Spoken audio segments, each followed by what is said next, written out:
Le monoxyde de carbone, ou CO, est un gaz qui ne se sent pas, ne se voit pas, ne cause pas d'irritation ou de toux, et c'est alors une substance qui est difficile à détecter, mais qui peut avoir des impacts importants sur la santé.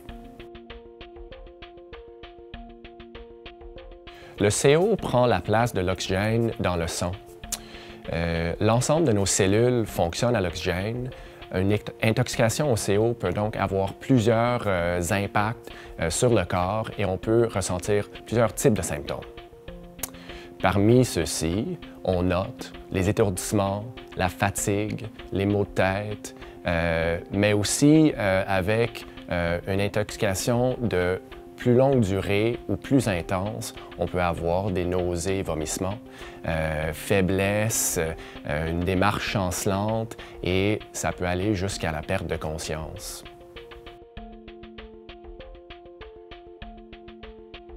Une intoxication importante au CO peut entraîner des symptômes qu'on appelle tardifs ou résiduels.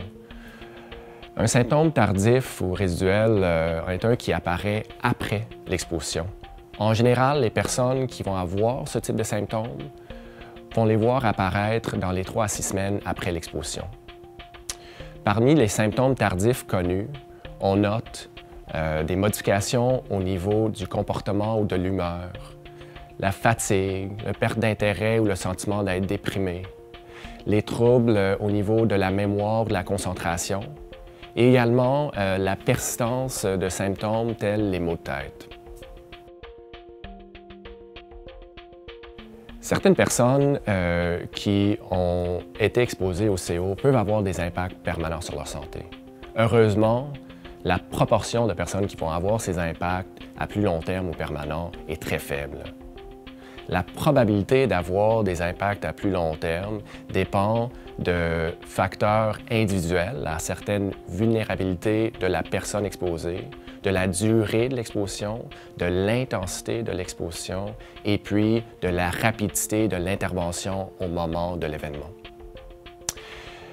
Il est très important d'avoir un suivi après une exposition au CO afin de déterminer s'il y a des symptômes résiduels et pour s'assurer que ces symptômes-là disparaissent.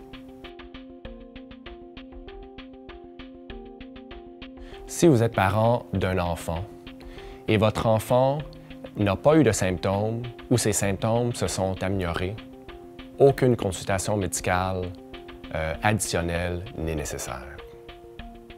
Si vous êtes travailleur et vous avez consulté un médecin au moment de l'événement ou depuis, et vous avez un formulaire d'indemnisation pour la CNESST rempli et signé par un médecin, vous n'avez pas à consulter de nouveau si vous n'avez pas de symptômes. Si vous n'avez pas consulté, nous vous encourageons de consulter un médecin afin de faire remplir votre formulaire d'indemnisation. Vous avez jusqu'à 6 mois après l'événement pour soumettre le formulaire à la CNESST.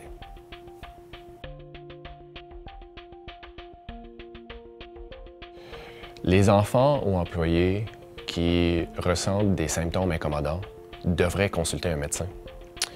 Les traitements appropriés pour soulager les symptômes pourront alors être déterminés avec le médecin.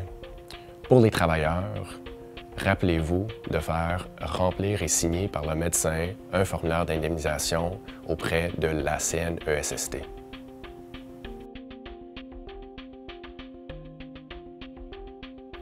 La Direction régionale de santé publique, avec le CIUS de l'Ouest de l'île de Montréal, organise une clinique de suivi dans 4 à 6 semaines afin d'évaluer l'état de santé de l'ensemble des enfants et des employés de l'École des découvreurs et s'assurer que ceux et celles qui ont des symptômes ou qui ont des impacts sur leur santé aient le soutien nécessaire.